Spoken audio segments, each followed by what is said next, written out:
Well, hello, folks out there in YouTube land. Got a big show lined up for you.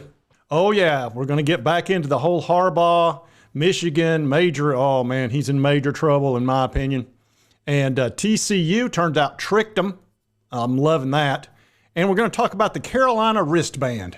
We're going to talk all about those three things, and let's get right into this, or as what I like to call it, as the world turns. And now for the next 30 minutes, as the world turns. Now let's start out with the fact the FBI has joined the inquiry into ex-Michigan assistant football coach. This is by Adam Rittenberg on ESPN. It says that FBI joined with Michigan Police Department investigating former Wolverines assistant coach Matt Weiss, who was fired in January following a report of unauthorized computer access crimes at the school's football building. Said it was confirmed the FBI's involvement to ESPN and that it is an extensive, ongoing, and is of the utmost priority. And it covers multiple states. Good grief. Weiss, who was there for 2 seasons, has not been charged with any crime. It says in a letter to Weiss obtained by Associated Press, the athletic director wrote that the school had evidence that he had inappropriately accessed accounts at Schembechler Hall, which houses the school's football offices. They fired him after he did not attend a meeting to discuss whether he had gained access to the accounts. And this investigation, they're saying, is unrelated to the NCAA's probe of the off-campus scouting and signal stealing involving the program. So not only have they got the signal stealing going on and all that, but they've also got the FBI investigating them. So this is just one mess after another for Michigan right now. Now let's get into TCU. It turns out they knew of Michigan's sign-stealing scheme prior to the college football playoff game, and they used dummy signals to dupe Wolverines.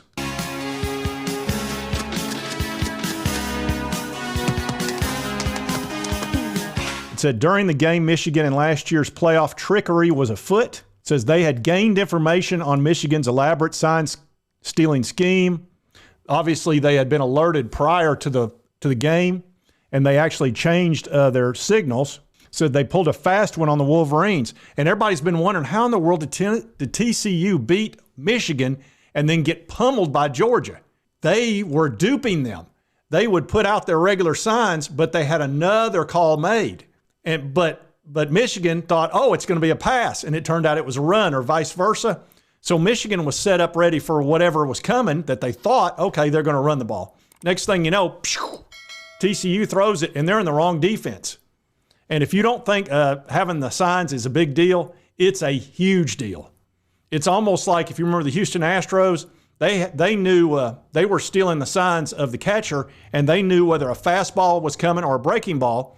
And if it was a fastball, they would hit a trash can once, and if it was a breaking ball, they'd hit it twice.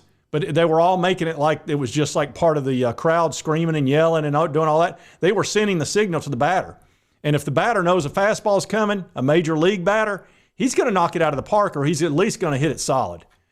So that's a huge advantage to have the sign and know. Look, to know whether or not a team's going to pass or run is gigantic for the defense.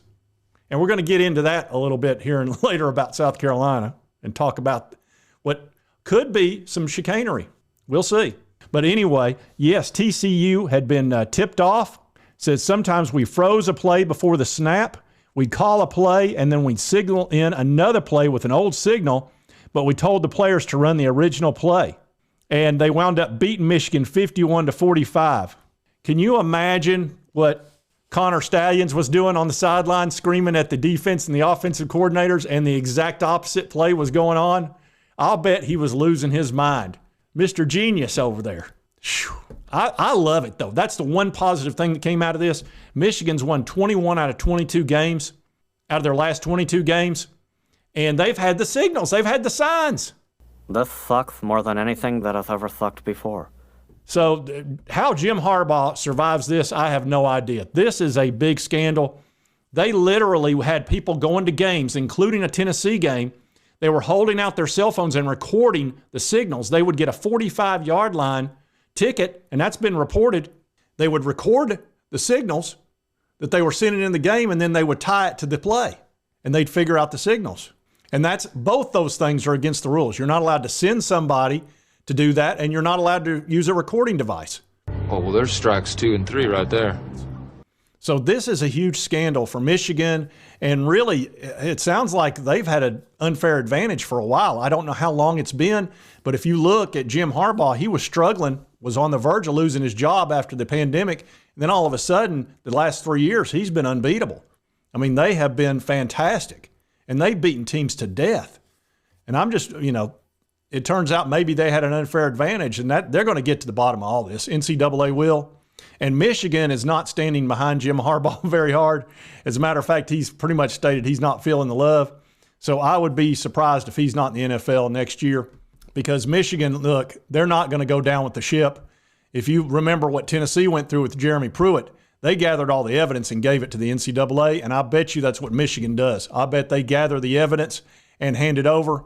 Got the evidence. Put the evidence in the car. Put the evidence in the car. Because there's no point in going down with the ship on this. If they can penalize the coach, which is probably what they'll do, is hammer the coaches, give them show cause and all that, if I had to guess. I mean, that's an opinion based on everything that I've watched. It'll probably be something along those lines, and the school will probably, they'll hit them with some big fine or something as opposed to a bowl ban. But you never know. We'll see how it plays out. They like to lean towards that, and they'll probably lose some scholarships. That'd be something else. But this is a big scandal, a huge scandal. The FBI thing is almost separate, having to do with an assistant coach. But all this is going to come out. Now let's talk about South Carolina and Shane Beamer. Holly Rowe reported that South Carolina, and I'll show you that picture, had adopted for one game to use wristbands for their defense. And it's the only game they used wristbands. And we know from somebody who had direct knowledge, according to a report, that Michigan had reached out to try to help some of the opponents of people they were concerned about might make the playoff. And this was a report by Ryan Schumpert from Rocky Top Insider.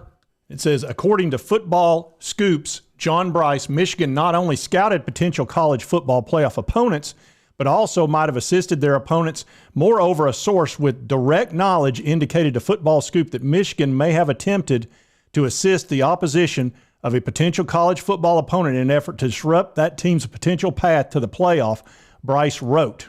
The Tennessee-Kentucky game was the matchup that Michigan staffer Connor Stallions purchased and transferred tickets for. So a source with direct knowledge said they had reached out to somebody's opponent. Now, who would have been playing two possible opponents that could have made it to the college football playoff? We discussed that yesterday. And who could it have been? Let's see, I don't know. Let me think. Let me knock on Mr. Noggin. Tennessee, who had the number one offense in the country and looked like they were going to make the playoff if they'd have beat South Carolina, and Clemson, who also only had one loss. Had they beat South Carolina, they would have gone to the playoff. So who would you want to help? The pretty obvious answer is what most people think is South Carolina. Now, before everybody goes, oh, that's just conspiracy, et cetera, we talked about this yesterday, that Shane Beamer had already paid a $25,000 fine for accepting opposition research on another team, which was Wake Forest, when he was at Virginia Tech. So he's not above doing something along these lines that we know of. Now, he claimed he didn't use the information. Well, he took it in. He accepted it. This will get found out one way or the other. Either they didn't have anything to do with it or they did, and they got some information. We don't know yet. There's just a lot of smoke. There's a lot of smoke and a lot of coincidences. A lot of coinky-dinks, if you will. And the wristbands I find very interesting. And Shane Beamer's history, the fact that someone with direct knowledge said that they had reached out to somebody's opponent. Again, would that be South Carolina? That would be the obvious choice you would think. But we'll find, it'll get found out. Now, it may take a while. NCAA doesn't move very fast. But Michigan's going to, they're going to gather all that information, and they're going to sell Jim Harbaugh out, in my opinion. I think they almost have to.